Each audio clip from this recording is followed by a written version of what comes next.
অমরেশ ছিলেন শহরের প্রবীণতম বিচারক। শুধু বয়স বা অভিজ্ঞতার জন্য নয়, তার খ্যাতি ছিল তার অসামান্য সততা এবং বিচারিক ভারসাম্যের জন্য। জীবনের শেষ দিকে এসে তিনি বিচারকের পদ থেকে অবসর নিয়েছিলেন, কিন্তু তার জ্ঞানের আলোয় শহরের প্রতিটি মানুষ আলোকিত হতো। তার সরলতা ছিল শিশুর মতো, আর বিশ্বাস ছিল পর্বতের মতো অটল।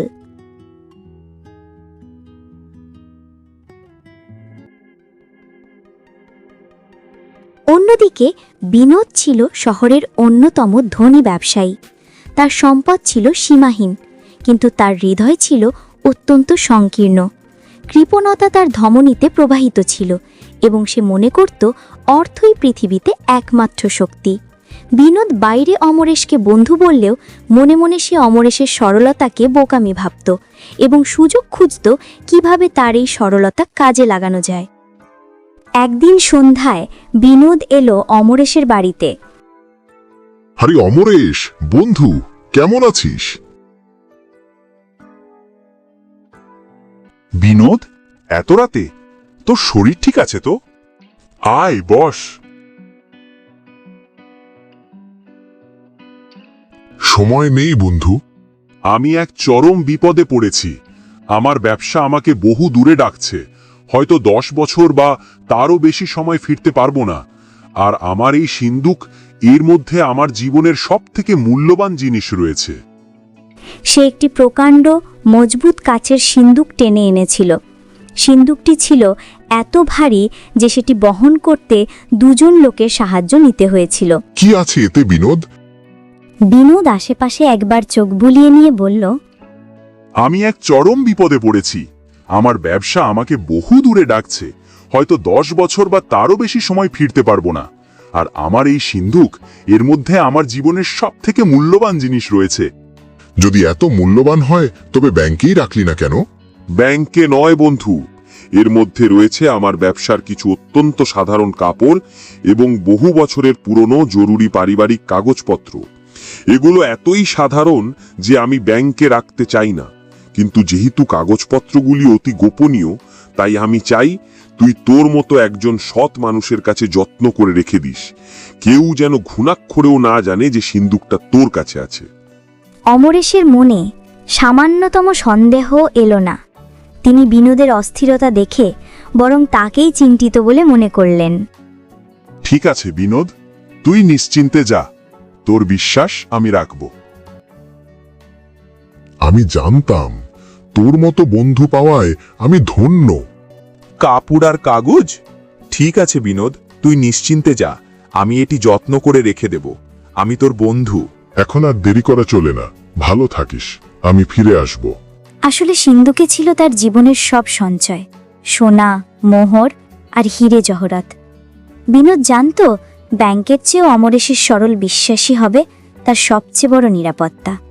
সে অমরেশের বিশ্বাসকে পুঁজি করে নিজের সম্পদ নিরাপদে রাখল এবং যাওয়ার আগে একবারও সিন্দুকটি খোলানোর কথা বলল না।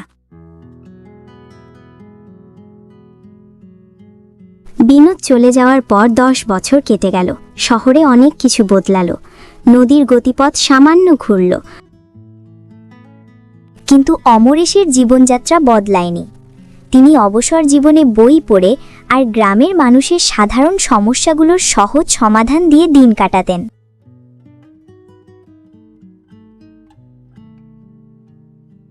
তার শোবার ঘরের এক কোণে বিনোদের সিন্দুকটি পড়ে থাকত। অমরের সিন্দুকটিকে ভুলে গিয়েছিলেন বলা যায়, কারণ তিনি এটিকে বিনোদের বলা সাধারণ কাপড় আর কাগজের সিন্দুক ছাড়া অন্য কিছু মনে করেননি। এই 10 বছরে বিনোদ একবারও কোনো চিঠি লেখেনি, কোনো খবর পাঠায়নি বা সিন্দুকের খোঁজ নেয়নি। একজন সাধারণ মানুষের মনে এতদিনে সন্দেহ জন্মাত, কিন্তু অমরেশের মন ছিল কুয়াশামুক্ত আকাশের মতো স্বচ্ছ। এদিকে বিনোদ বিদেশে গিয়ে তার কৃপণতা এবং কঠোর ব্যবসার মাধ্যমে আরও বিপুল অর্থ উপার্জন করেছিল, কিন্তু সে তার পুরনো সম্পদ পুনরুদ্ধার করার সুযোগ খুঁজছিল। সে ভাবল, 10 বছর ধরে সিন্দুকটি অমরেশের কাছে আছে, নিশ্চয়ই সে এতদিনে লোভ সামলাতে না পেরে তা খুলে দেখেছে। যদি সে চুরি নাও করে, তবুও আমি অমরেশের সরলতার সুযোগ নিয়ে তাকে মিথ্যা অপবাদ দিয়ে আরও অর্থ আদায় করতে পারব। বিনোদ শহরে ফিরল এক রাজকীয় বেশে। অমরেশ, আমি ফিরে এসেছি। আমার সিন্দুকটা আশা করি যত্ন করে রেখেছিস। স্বাগত বন্ধু, এই নে তোর সিন্দুক। যেমনটি রেখে গিয়েছিলি তেমনই আছে। বিনোদ সিন্দুকটি নিয়ে ধন্যবাদ জানিয়ে চলে গেল। সে জানতো নাটক শুরু করার সময় এসেছে।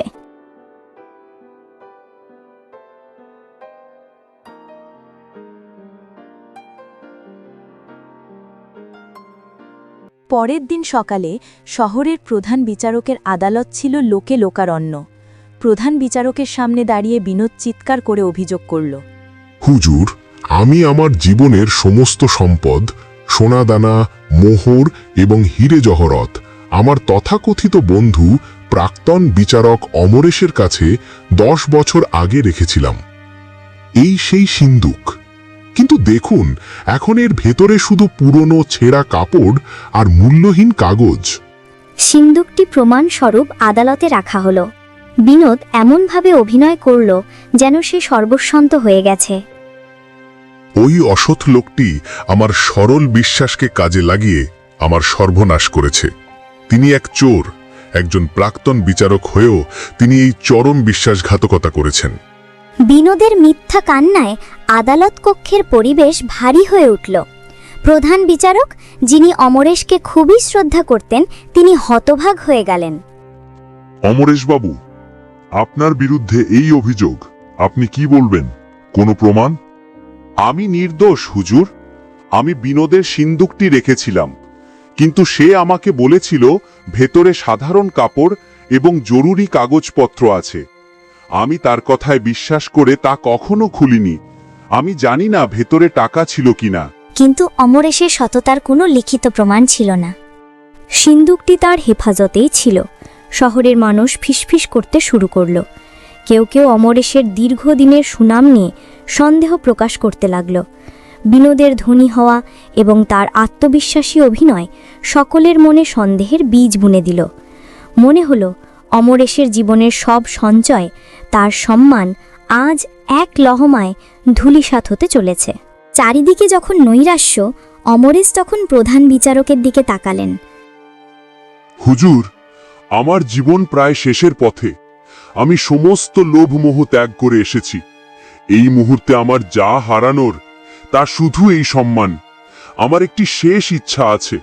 আমার শেষ বিচারক হিসাবে আমি এই মামলাটির বিচার করতে চাই।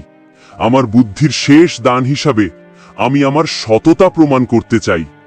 প্রধান বিচারক অমরেশের সম্মানার্থে এবং তার শেষ অনুরোধের গুরুত্ব বুঝতে পেরে তাকে বিচারকের আসন গ্রহণ করার অনুমতি দিলেন। অমরেশ ধীর পদে বিচারকের আসনে বসলেন।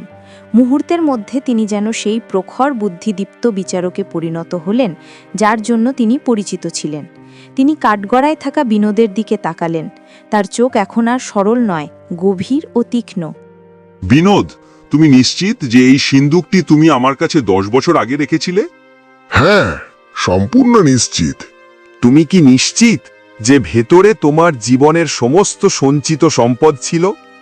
হ্যাঁ, সম্পূর্ণ নিশ্চিত। বিনোদ বিজয়ের হাসি হাসল। অমরেশ কিছুক্ষণ নীরব থাকলেন। এই নীরবতা আদালত কক্ষে প্রবল উত্তেজনার সৃষ্টি করল। তারপর তিনি তার রায় ঘোষণা করলেন। তার কণ্ঠস্বর এবার আদালত কক্ষের প্রতিটি কোণে প্রতিধ্বনিত হল।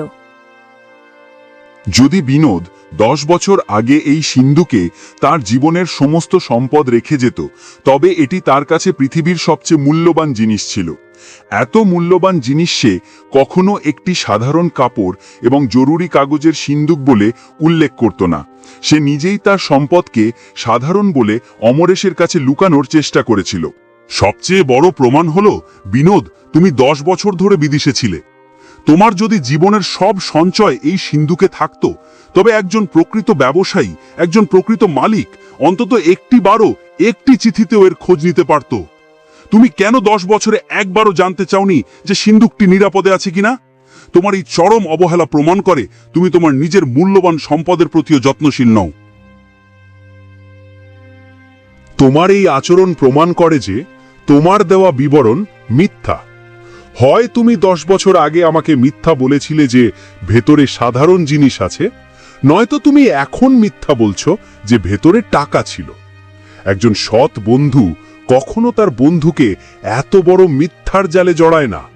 তোমার বন্ধুর প্রতি এই চূড়ান্ত অবিশ্বাসী প্রমাণ করে তোমার অভিযোগ সম্পূর্ণ ভিত্তিহীন। আর আমার 10 বছরের নীরবতা প্রমাণ করে আমি বন্ধুর বিশ্বাসকে সামান্য কাপড় আর কাগজ ছাড়া আর কিছুই মনে করিনি।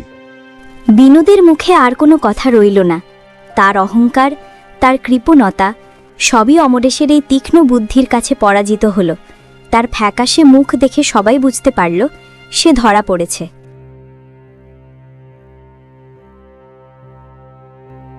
বিনোদ, তোমার এই সিন্দুক তুমি ফিরিয়ে নাও। তোমার অর্থের প্রতি আমার কোনো লোভ নেই, কিন্তু আমি যা চাই তা আমি ফেরত পেয়ে গেছি।